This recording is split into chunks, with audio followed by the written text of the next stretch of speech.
جو ہمیشہ سے ہیں اور ہمیشہ ہی رہیں گے، نہ جن کی ذات میں کوئی شریک ہے نہ جن کی صفات میں کوئی شریک ہے۔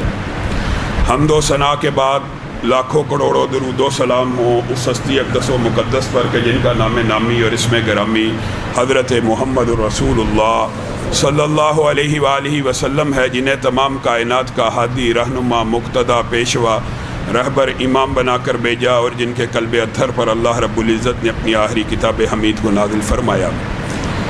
حمد و ثنا اور درود و سلام کے بعد لاکھوں رحمتیں ہوں آپ کے صحابہ پر، امت کے ادیبوں پر، شہیدوں پر، واعظین پر، مبلغین پر، مصنفین پر، کہ جن کی وجہ سے اسلام ٹھیک اور مکمل حالت میں ہم تک پہنچا۔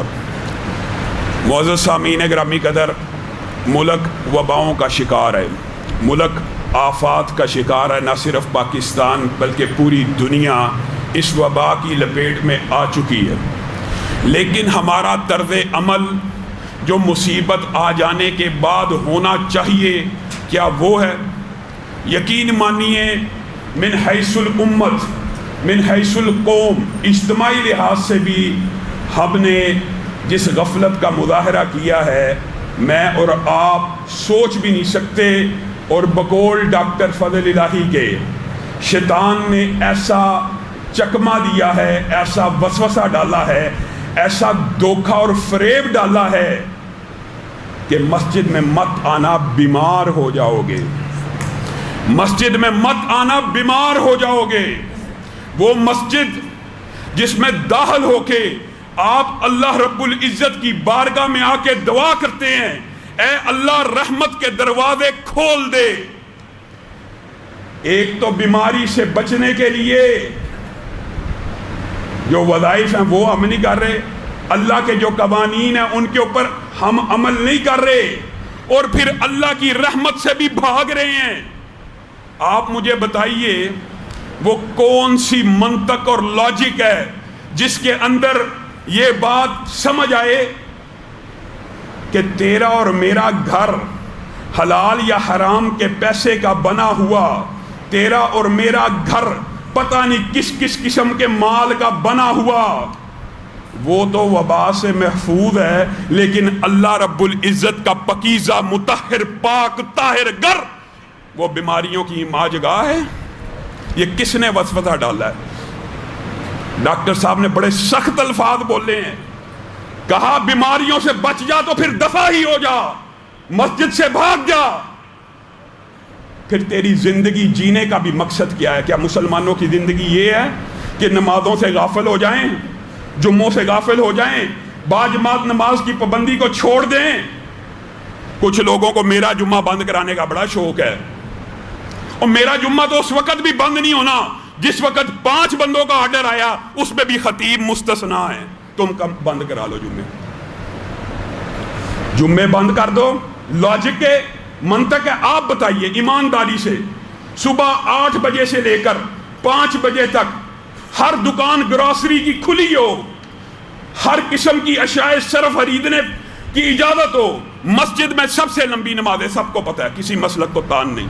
اہل حدیث اللہ کے فضل سے فجر 20 منٹ، 18 منٹ، ظہر عصر وغیرہ کا دورانیہ تقریباً 15 منٹ ہوتا ہے۔ ہم نے حالات کے مد نظر ہر نماز کا دورانیہ 8 منٹ کر دیا ہے۔ 8 منٹ سے اوپر نماز نہیں ہونی۔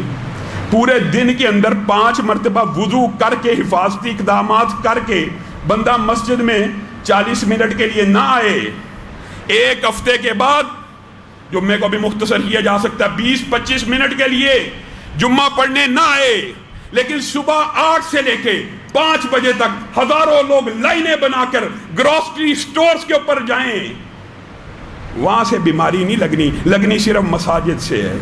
یہ کس نے؟ شیطان نے مغالطہ دیا ہوا ہے۔ میں آپ کو حقیقت بات بتاؤں، حقیقت بات یہ ایسی ہی بات ہے، ایسی ہی بات ہے۔ کیسی بات ہے؟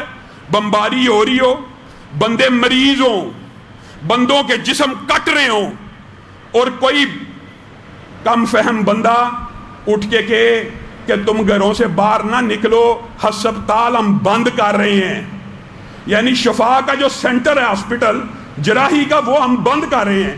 آپ مجھے بتائیے ایمانداری سے ذرا ضمیر کو ٹٹولیے۔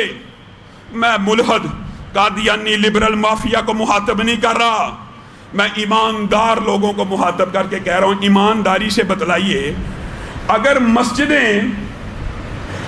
مسجدیں بیماریوں، ان دیکھے دشمنوں اور اس طرح کی اللہ کی مخلوقات کے پھیلے ہوئے وبا اور عذاب سے بھی حفاظت کا ذریعہ نہیں ہیں، تو پھر مسجدیں شفا کا، رحمت کا، اللہ کے ذمے میں آنے کا، ان سب باتوں کا مطلب ہی کیا ہے؟ بتائیے۔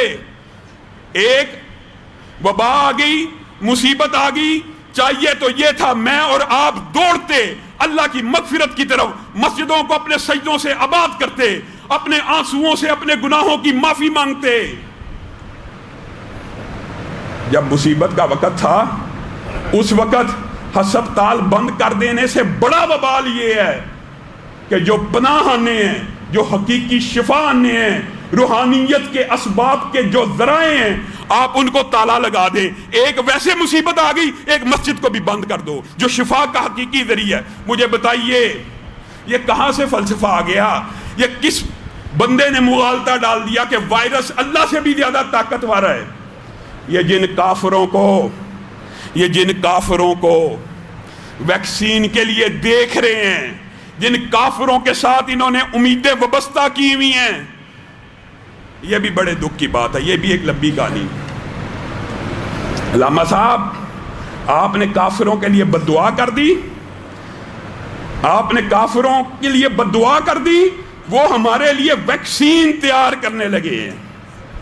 ان کا ضمیر ان کافروں کی بد دعا کے اوپر جاگ گیا جنہوں نے برسوں سے کشمیریوں کے اوپر ظلم و ستم کی بارش کی ہوئی، کشمیر لاک ڈاؤن کیا ہوا، تب ضمیر نہیں جاگا۔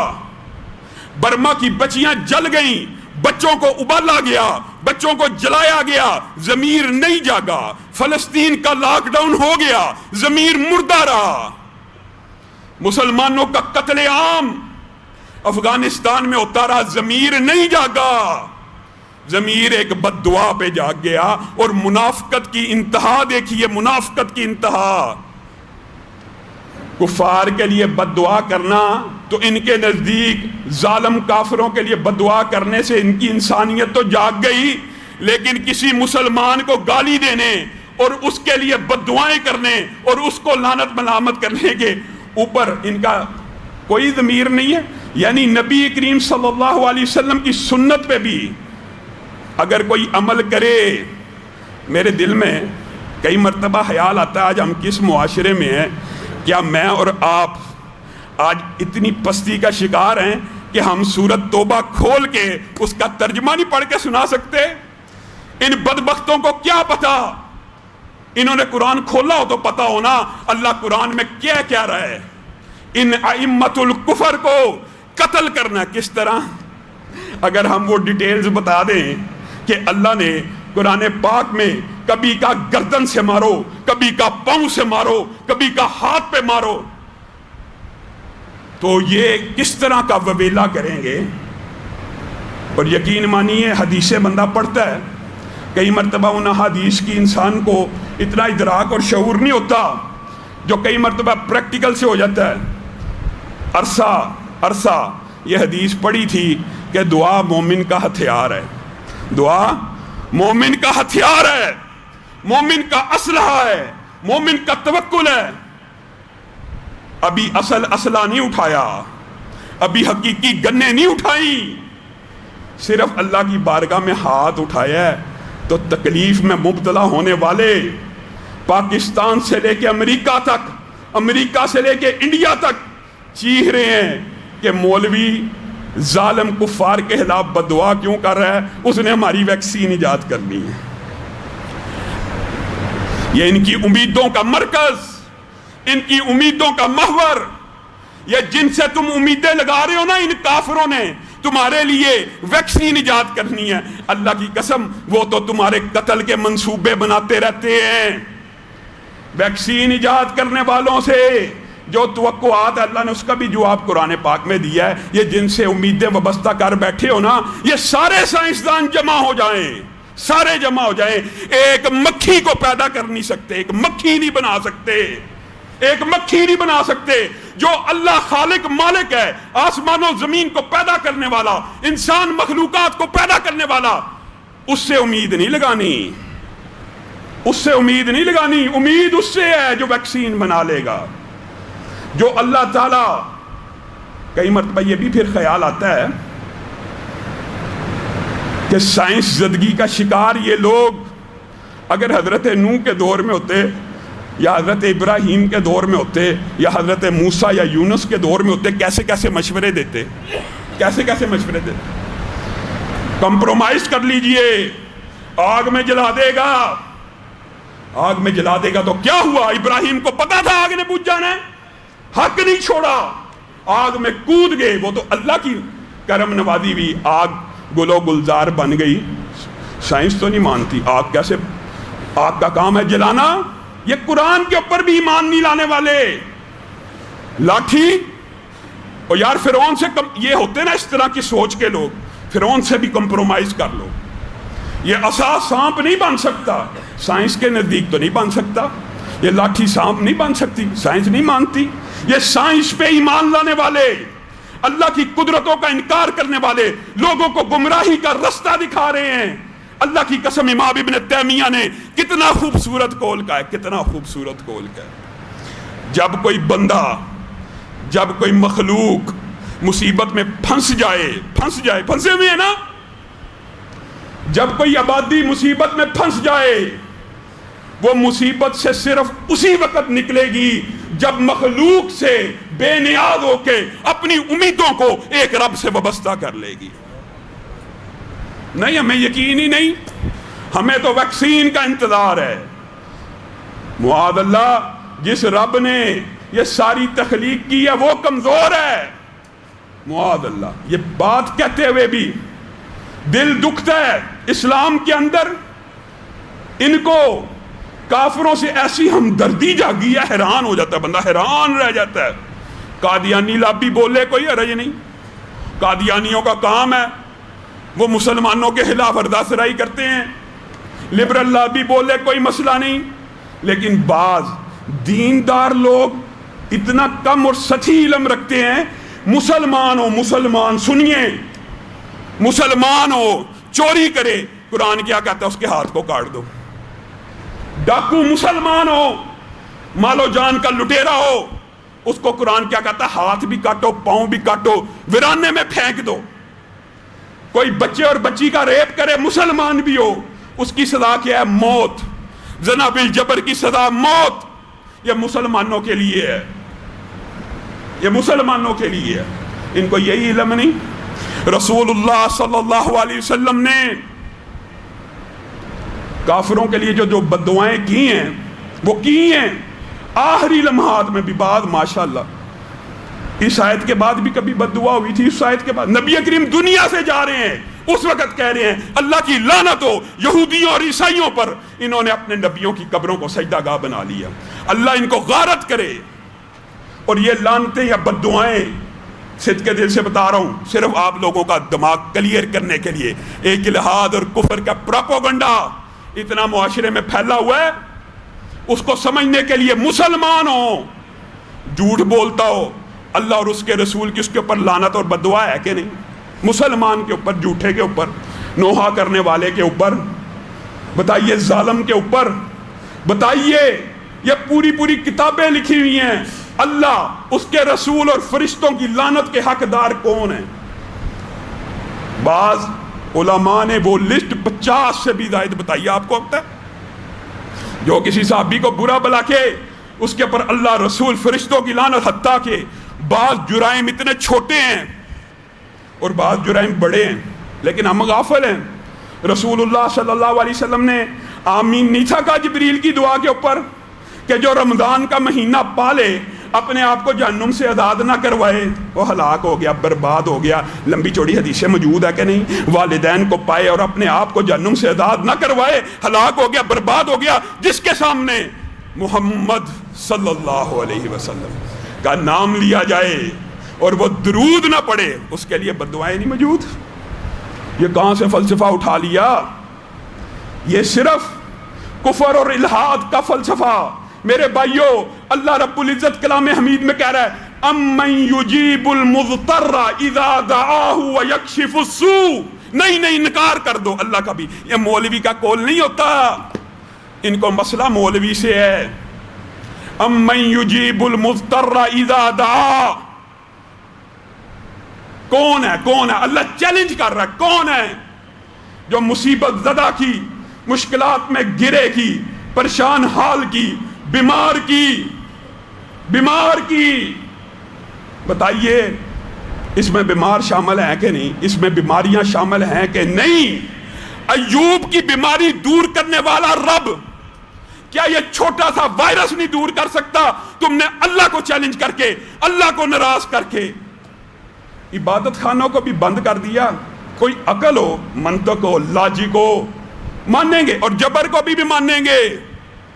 جبرن جس دن 5 یا 10 بندوں کی اجازت ہوگی، اللہ کے فضل سے میں اس دن بھی جمعہ پڑھاؤں گا. جب تک ہم زندہ ہیں جمعہ بھی ہوگا، نماز با جماعت بھی ہوگی. اللہ تیرے آگے دعا ہے، موت آئے تو اس عالم میں آئے کہ سر سجدے میں پڑھو. اس سے زیادہ بڑی خوش قسمتی اور خوش نصیبی کی بات کیا ہے کہ تو نماز پڑھ کے جائے اور مر جائے. اللہ کی قسم تو کامیاب ہو گیا. قد افلح المؤمنون. اللہ کہہ رہا ہے مومن کامیاب ہو گئے جو اپنی نمازوں کے اندر اللہ سے ڈرا کرتے تھے. انہوں نے ایسا فلسفہ، ایسا بدبختی کا چکر لگایا. ایک گھروں کے اندر بیماری نہیں آنی. کس نے کہا ہے؟ گھر تیرے پیسے کا بنا ہوا بیماری سے محفوظ ہے، اللہ کا گھر محفوظ نہیں. یہ کہاں سے فلسفہ آیا؟ اگر تیرے گھر اینما تکونوا یدرککم الموت وَلَوْ كُنْتُمْ فِي بُرُوجٍ مُشَيَّدَةٍ. کیا اللہ نے آج کے لیے یہ نہیں تھا کہا بھاگ ڈھونڈ پناہ کے ٹھکانے، وَلَوْ كُنْتُمْ فِي بُرُوجٍ مُشَيَّدَةٍ. اتنا اونچا لمبا چوڑا برج بنا لے کہ جس سے ہوا کا بھی گزر نہیں ہوتا. اس برج کے اندر بھی جب تیرا رب چاہے گا موت کا فرشتہ آن پہنچے گا. بتائیے بندہ مومن یہ عجیب مغالطہ، یہ موت کا خوف ہے، یہ بیماری ہے. نبی کریم صلی اللہ علیہ وسلم نے کہا تھا آج امت کا جو زوال ہے اس کی ایک وجہ یہ بھی ہے، تم میں وہن پیدا ہو جائے گا. اللہ کے رسول وہن یہ کیا ہے؟ کیا ہم 313 بھی نہیں ہوں گے؟ صحابہ کراہ اٹھے، چیخ اٹھے پوری عالم کفر سے. ہم 313 لڑ گئے تھے. کیا اس وقت ہم 313 بھی نہیں ہوں گے؟ آپ کہہ رہے ہیں کہ تم پہ قومیں ایسے جھپٹیں گی جیسے بھوکے دسترخوان پہ جھپٹتے ہیں. اور دسترخوان پہ جھپٹتے ہوئے بھوکا کیا کرتا ہے؟ یہ میرا حصہ ہے، یہ میرا کھانا ہے. آج کفر کے اعلی کار مسلمانوں کے ملکوں کی فتوحات کی بندر بانٹ کر رہے ہیں. یہ ٹکڑا میرا ہے، یہ تیل کا خزانہ میرا ہے. کیا تم 313 بھی نہیں ہوگے؟ بل انتم کغثاء السیل. تم موسلادھار بارش کے قطروں سے بھی زیادہ ہوگے. انا للہ و انا الیہ راجعون. پھر کیا ہوگا؟ موت کا خوف پیدا ہو جائے گا. موت کا خوف. بھاگ جاؤ مسجدوں سے بھی بھاگ جاؤ، بچ جاؤ اگر موت سے بچ سکتے ہو. موت سے، بیماریوں سے بچنے کا ایک ہی راستہ تھا، وہ اللہ کی مسجدیں تھیں، ان کو بھی بند کر دو. اللہ کی رحمت سے بھی بھاگ جاؤ. اور بقول ڈاکٹر فضل الہی کئی مرتبہ اللہ کی قسم پورے لیکچر کا وہ اثر دل پہ نہیں ہوتا جو ایک جملے کا ہوتا ہے. ڈاکٹر صاحب کا جملہ میرے دماغ میں بار بار گونج رہا ہے. پھر دفع ہی ہو جاؤ. زندہ رہ کے بھی کیا کرنا ہے؟ مر ہی جاؤ. نمازیں ہی نہیں پڑھنی، تمہاری زندگی کا کیا فائدہ ہے؟ ایسی زندگی سے بہتر ہے بندہ مر جائے.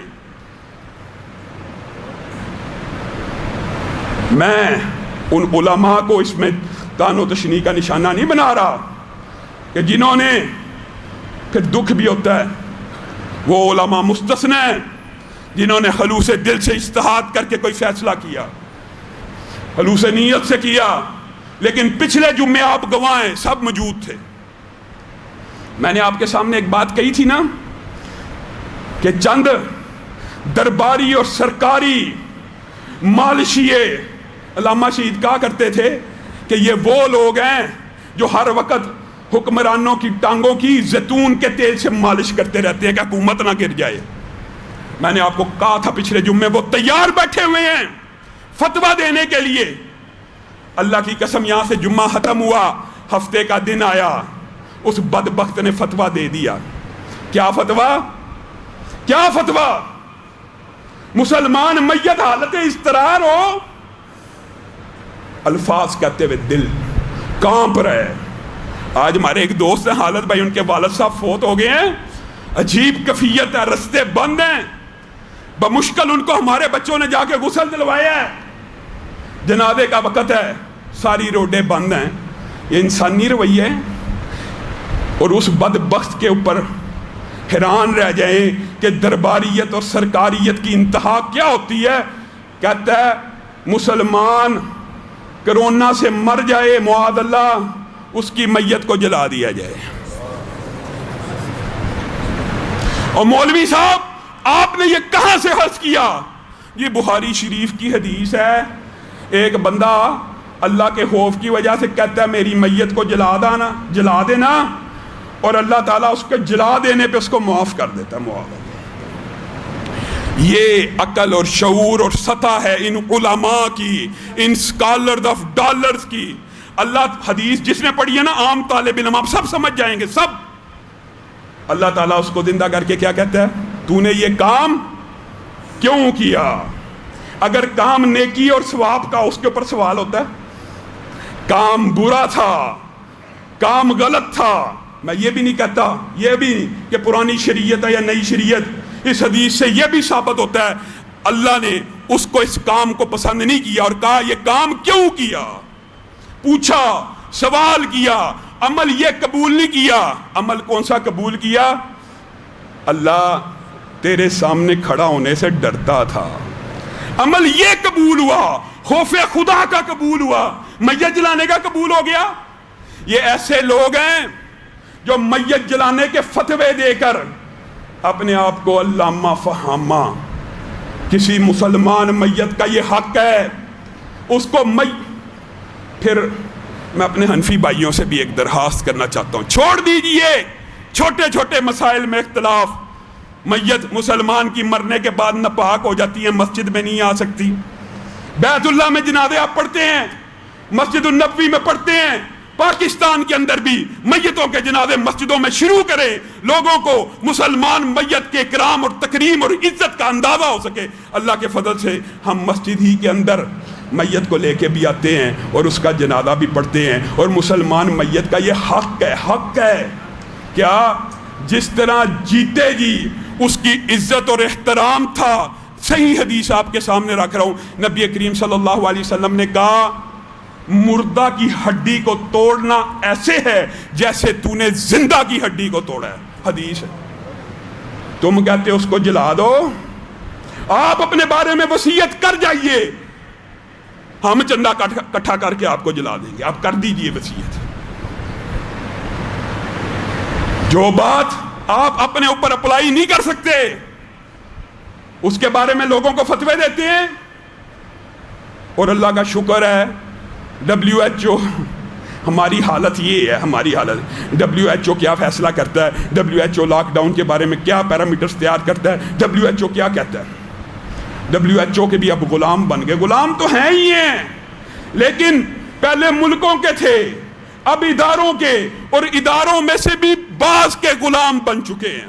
شکر ہے ان بدبختوں نے بھی یہ جاری کیا ہے کہ کوئی میت کو غسل دینے سے نقصان نہیں. اللہ کا شکر ہے, ورنہ انہوں نے تو جلا ہی ڈالنا تھا.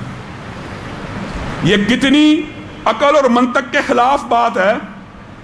خلاف بات ہے کہ نہیں کہ زندہ مریض کرونا کا ہو, اس کو ڈاکٹر اٹینڈ بھی کرے گا, اس کو ڈاکٹر وینٹیلیٹر بھی لگائے گا, اس کی ریکوری کی کوشش بھی کرے گا زندہ کی, لیکن جیسے ہی وہ مر جائے گا وہ بارود بن جائے گا, ایٹم بم ہو جائے گا. 60 فٹ دور کھڑے ہو کے ویڈیوز آئی ہوئی ہیں, ویڈیوز موجود ہیں. زندہ ہے تو 3 فٹ کا فاصلہ, مر گیا تو 60 فٹ پیچھے امام کھڑا ہے, اور آپس میں فاصلہ 20 فٹ کا ہے. یہ کہاں سے آئی ہے؟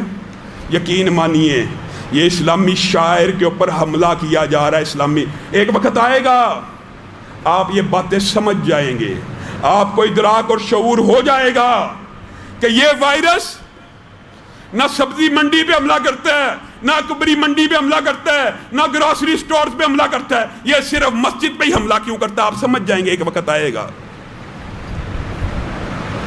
ابھی ایک مسلم حکمران ایسا نہیں ہے، اور باتیں کرتے ہیں، ایک مسلم حکمران ایسا نہیں ہے جو آگے بڑھ کر اللہ کے اوپر توکل کر کے اللہ کو خالق مالک مشکل کشا حاجت روا، کہاں گئے ہمارے یہ دعوے؟ کہاں گئے؟ ہم بھی اپنے دعووں میں جھوٹے ہیں۔ اللہ مشکل کشا حاجت روا اللہ بھی نہیں رہا۔ دنیا کے اندر انبیاء کی مخالفت صرف اس وجہ سے ہوتی رہی، نبیوں کا کیا قصور تھا بتائیے؟ وہ کہتے تھے بندوں کی عبادت سے نکل کر ایک اللہ کی طرف آ جاؤ۔ آج مولویوں کا اور علماء کے اور ہمارے خلاف کیوں ہیں؟ کبھی میں نے آپ کو کہا میرے پیچھے آؤ؟ اگر میں آپ کو صرف یہ کہہ رہا ہوں کہ وائرس کے اوپر، ویکسین کے اوپر اعتماد کو چھوڑ کر علاج کے ذرائع اختیار کیے جا سکتے ہیں، لیکن اللہ کے ساتھ اپنی امیدوں کو وابستہ کرو۔ ان کو تکلیف ہو رہی ہے، کس وجہ سے بتائیے؟ اس تبلیغ کے اندر کون سی ایسی بات ہے جس سے کفر کانپ رہا ہے؟ کون سی ایسی بات ہے؟ آؤ اللہ کی طرف رجوع کرو۔ اللہ جو تمام کائنات کا پیدا کرنے والا ہے، اس وائرس کو بھی ضائع کر سکتا ہے۔ جو دعائیں نبی کریم نے بتائی ہیں، ہمارا ایمان ان پہ اس بات میں کہنے پہ وویلا کیوں ہے؟ شور کیوں برپا ہے؟ آپ خود اندازہ کر لیجئے کیوں ہے؟ آپ نے انبیاء کی تاریخ اٹھائی ہے نا، نبی یہ کہتے تھے میری عبادت کرو، کسی نبی نے یہ کہا میرے پیچھے چلو؟ ہاں، اتباع کا حکم دیتے تھے کہ پیروی میری ہونی ہے۔ ہم یہ بھی نہیں کہہ سکتے کہ ہماری پیروی کرو، ہمارا یہ بھی حق نہیں ہے۔ یہ نبی کا حق تو ہوتا ہے کہ پیروی کا حکم دے، لیکن بلاتا کس کی طرف ہے؟ مخلوق کی عبادت سے نکل کے اللہ خالق کی عبادت میں آ جاؤ۔ بس میں اور علماء جو ہیں، جب آپ کو یہ بات کہیں گے نا آ جاؤ اللہ کی طرف، اور یہ مولوی جو ہے نا یہ بس سائنس کے خلاف ہیں، جی ان کو عقل نہیں ہے، جی بس اللہ کے فضل و کرم سے جو وحی کا علم ہوتا ہے، تم سائنس زدگی کا شکار جو مرضی کر لو، تم نہیں مان سکتے، ہم مانتے ہیں۔ ابو سعید خدری نے کہا ایک صحابی کو بچھو کاٹ گیا، سورت فاتحہ سے دم کیا، توکل و اعتماد کے ساتھ زہر دور ہو گیا، ہمیں یقین ہے۔ تمہیں نہیں یقین تم دفع ہو جاؤ، نہیں ہے تمہیں یقین؟ ہمیں یقین ہے اعوذ بکلمات اللہ التامات من شر ما خلق پڑھ کے 3 مرتبہ انسان جہاں پہ بھی داخل ہو جائے نقصان نہیں پہنچ سکتا، تمہیں نہیں ہے نا؟ حفاظت کے، شفا کے نبی کریم صلی اللہ علیہ وسلم دم کیا کرتے تھے، بسم اللہ تربت ارضنا بریقۃ عبادنا یشفی بها سقیمنا، اور متعدد دعائیں ہیں۔ ہمیں سب پہ یقین ہے، سب پہ اعتماد ہے، ہمیں رسول اللہ کی بات کے اوپر اتنا ہی یقین ہے جتنا اللہ کی بات کے اوپر یقین اور اعتماد ہے۔ تم قرآن کھول کے ایک مرتبہ ترجمہ تو پڑھو۔ پروگرام، ٹی وی اینکرز ایسے بدبخت ہیں، کئی جواب دے دیا جائے نا فون بند کر کے بھاگ جاتے، فون بند کر کے۔ لائیو پروگرام بھی چل رہا ہو نا، جب ان کو پتہ لگ جائے ان کے موقف کے خلاف موقف آ رہا، کال کاٹ کے فرار ہو جائیں گے۔ پرویز ہود نامی ایک سائنسدان ہے، گزشتہ دنوں اس کو اور مجھے ایک پروگرام میں اکٹھے بٹھایا گیا، اس نے بھی وہی باتیں شروع کر دی۔ مجھے ایک بات ایمانداری سے بتائیے، ایمانداری سے، ویکسین مولوی نے بنانی ہے؟ کیا یہ مولوی کے دائرہ اختیار میں آتا ہے؟ یا چاند پہ مولوی نے پہنچانا ہے؟ یا چاند گاڑی مولوی نے بنانی ہے؟ یہ جو 50 مسلم ممالک لاکھوں کروڑوں روپے کا بجٹ ان یونیورسٹیوں، ان نکمے ناکام سائنسدانوں کے اوپر لگا رہے ہیں، چاند پہ پرویز ہود نے پہنچانا تھا کہ مولوی نے؟ یہ اپنی ڈیوٹیز پہ فیل ہیں تو آگے ہے جواب یہ دیتے ہیں کہ یورپ چاند پہ پہنچ گیا اور مولوی فتوے دے رہا ہے، یعنی چاند پہ بھی مولوی نے پہنچانا تھا، چاند پہ نکمے تو نے پہنچانا تھا، تو چاند گاڑی بنانے میں ناکام ہو گیا، لاکھوں اربوں روپے کا بجٹ کھا گیا. یونیورسٹیز یہ جو تحقیق کے نام پہ لاکھوں اربوں روپے کا بجٹ کھا جاتی ہیں، ویکسین انہوں نے بنانی تھی، یہ فیل ہوئی ہیں. دنیا کے اندر ٹاپ جو ڈاکٹرز ہیں، ٹاپ 1%. پھر یہ الزام مولوی کو دیتے ہیں ناکامی کا. پوری دنیا مسلم میں سے ایک ڈاکٹر شامل نہیں ہے، اور 1% کے اوپر بند کرنے ہیں تو ان یونیورسٹی اور ریسرچ کے اداروں کو بند کرو. اللہ کی قسم اگر ہمیں بھی قم للصلاة إذا المؤذن كبارا أقبل لربك مسرعا متطهرا دع عنك ما يلهي. اب پھر بندہ کیا کہ اگر یہ فنڈز کسی صاحب شعور ایماندار کو بھی دے دیے جاتے وہ بھی ضرور ویکسین اور اس طرح کی ایجادات کر لیتا. یہ تم نے کیسے کیسے نکمے پیدا کیے ہوئے جو ہر بات کا ذمہ دار مولوی، قادیانی کی نظر میں ہر بات کا ذمہ دار مولوی، لبرل مافیا کی نظر میں ہر بات کا ذمہ دار مولوی، ملحد کی نظر میں ہر بات کا ذمہ دار مولوی، کفار کی نظر میں ہر بات کا ذمہ دار مولوی.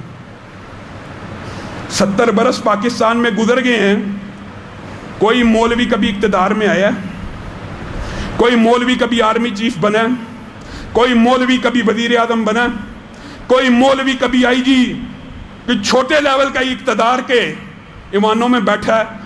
او عقل شعور کو کھولو، اپنے دماغوں کو فراخ کرو. 70 سال سے جو طبقہ بیٹھا ہوا ہے ساری بربادی کا ذمہ دار وہ طبقہ ہے. مولوی تو آج بھی بغیر تنہا کے اپنی ڈیوٹی دینے پہ تیار ہے، بغیر تنہا پہ اپنی ڈیوٹی دینے کے لیے تیار ہے. اللہ رب العزت جو کہا گیا، جو سنا گیا، اس کو سمجھنے کی توفیق عنایت فرمائے.